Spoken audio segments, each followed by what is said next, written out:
3:47 in the morning. Your eyes snap open.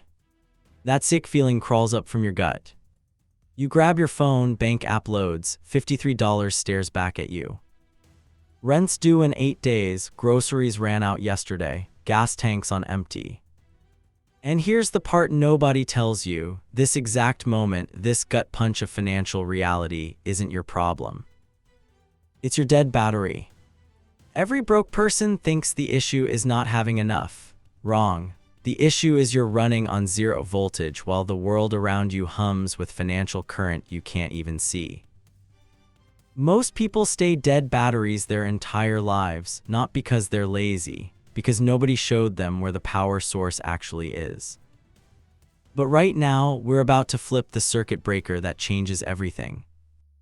By the time you finish watching, you'll know exactly which wire connects first when you only have $53 left, and why that one connection generates more financial power than any rich person's advice ever could. You've heard it all before. Start a side hustle, invest in stocks, buy crypto, build passive income. Great advice if you already have juice in your battery. But when you're sitting at 3 a.m. with double digits in your account and bills that laugh at your paycheck, those words feel like someone telling a starving person about meal prep strategies. The disconnect isn't your fault. Financial education was built for people who already have current flowing. They talk about wealth multiplication when you can't even get the lights to turn on. Here's what actually happens when you're financially dead: every decision drains you further. That overdraft fee, another 10 volts gone. That declined card at the gas station with people behind you, your confidence bleeding out like a slow power leak. You start making survival decisions that feel smart but actually corrode your entire system. Payday loans, credit card cash advances, buy now pay later on groceries. You're not building wealth, you're rigging a broken electrical grid with duct tape, praying it holds until Friday. Let me show you something that separates people who stay broke from people who break out. It's not about the amount in your account. It's about understanding financial voltage, the invisible charge that either powers your life forward or keeps you stuck in the blackout. Most people think money is just numbers. Wrong. Money is energy flow. And just like electricity, it follows specific laws that don't care about your feelings or your situation. When your account hits near zero, you're not at the bottom. You're at ground level, the exact position where every electrical system starts generating power from. But here's the catch: ground connections only work if you know which wire plugs in first. Rich people get this instinctively because they grew up watching functional systems. They saw money flow in predictable patterns. They learned the wiring diagram by observation.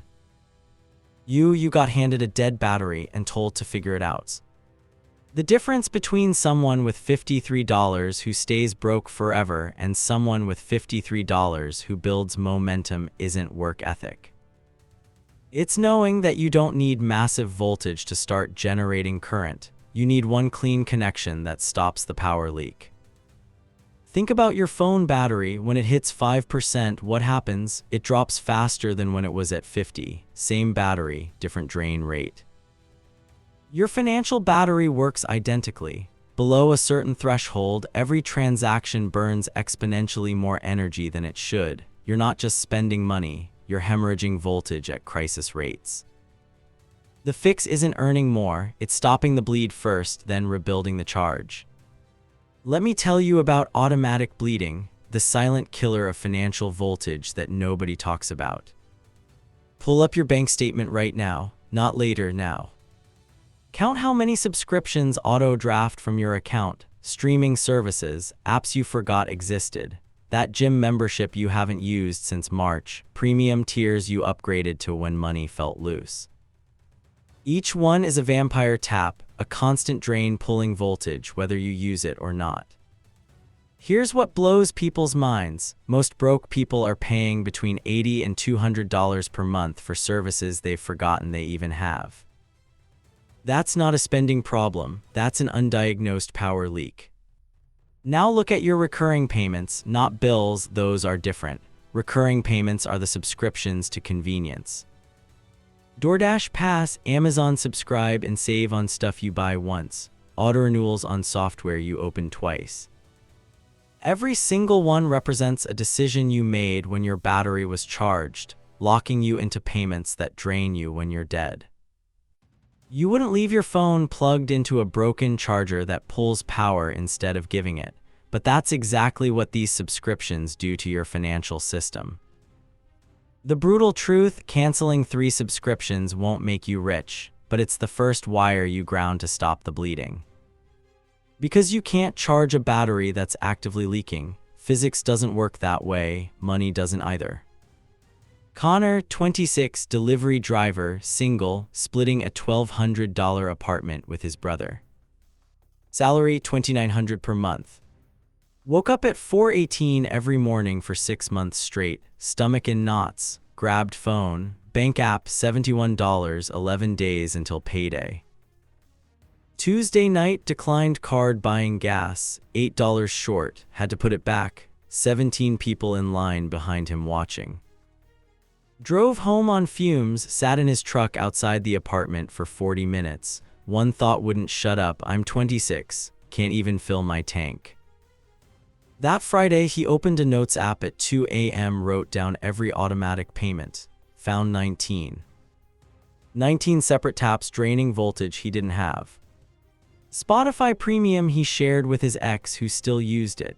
Adobe subscription from a freelance project 8 months ago. 3 gaming services, DoorDash Dash Pass, Paramount Plus. Apple iCloud storage at the highest tier for photos he never looked at. Total monthly drain, $163. He spent 3 hours that night canceling every single one, not later that night. Here's what happened next. Day 6 after cancellations, received notification: declined transaction reversed, $12 overdraft fee refunded because account went positive before processing. Day 12, first paycheck hit. Instead of immediate crisis spending, he had $163 breathing room he'd created from nothing. Opened a separate savings account, named it Circuit Breaker. Before paying anything: rent, insurance, nothing, he transferred $100 to Circuit Breaker. Left himself with $2,800 in checking. Looked at fixed costs: $650 rent, $80 insurance, $45 phone, $220 gas and groceries, $995, short $195. Thought this is impossible. Day 8 after transfer, skipped lunch twice, meal prepped rice and chicken, saved $42. Day 13, roommate offered him $20 for covering his share of toilet paper last month. Forgot about that, took it. Day 19, friend asked him to cover drinks. For the first time in his life, Connor said, "Can't, I'm running a different system now." Friend laughed. Connor didn't explain further. Day 29, made it to next payday with $18 in checking, but Circuit Breaker account still $100, untouched. Month 3, Circuit Breaker showed $300. First time Connor ever had $300 that wasn't already spent before it arrived. Brother noticed. Friday morning making coffee, said, "You've been different lately, less stressed." Connor, "I stopped the leaks, that's all." Brother, "What leaks?" Connor showed him the list of 19 subscriptions. Brother checked his own, found 14. Month 8, Connor opened Circuit Breaker, $800. Got a text from the leasing office: AC unit died, emergency repair needed, $250 split between tenants. For the first time ever, Connor paid it same day. No panic, no overdraft, no asking family for help. Transferred $250 from Circuit Breaker, account dropped to $550. Felt completely different from being broke. This wasn't empty. This was temporary withdrawal from reserves that existed. That night slept 9 hours straight, didn't wake up at 4:18 checking his balance. Connor didn't become rich, became someone whose battery holds a charge instead of constantly dying overnight. Here's what actually works when you're starting from near empty. Step 1, complete electrical audit. Pull every recurring payment, every subscription, every autopay that touches your account. You're not judging yourself, you're identifying leaks. This isn't about shame, it's about physics. Write them down, all of them, even the $4 ones. Now cancel everything that isn't survival critical for the next 90 days. Not forever, 90 days. You can resubscribe later if you actually miss it. You won't, but knowing you can makes it easier to let go now. Step 2. Create the circuit breaker account. Separate savings account, different bank if possible, no debit card attached, friction by design.